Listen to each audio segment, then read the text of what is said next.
হাতিসুর গাছটি বাংলাদেশ সহ দক্ষিণ এশিয়ার অন্যান্য দেশেও ব্যাপকভাবে পরিচিত একটি একবর্ষজীবী আগাছা জাতীয় উদ্ভিদ। এর বৈজ্ঞানিক নাম হেলিওট্রপিয়াম ইন্ডিকাম।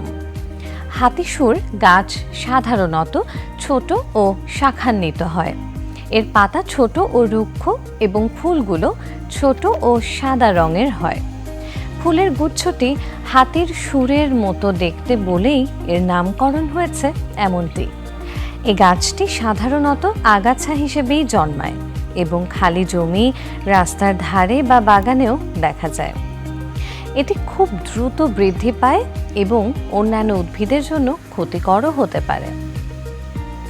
হাতিসুর গাছের বিভিন্ন অংশের বিভিন্ন ব্যবহার রয়েছে। এর পাতা ও ফুল ঐতিহ্যগত ঔষধ হিসেবে ব্যবহৃত হয়। কিছু এলাকায় এর পাতা শাক হিসেবেও খাওয়া হয়ে থাকে। তবে এই গাছের কিছু অংশ বিষাক্ত হতে পারে বলে এর ব্যবহারে সতর্কতা অবলম্বন করা জরুরি।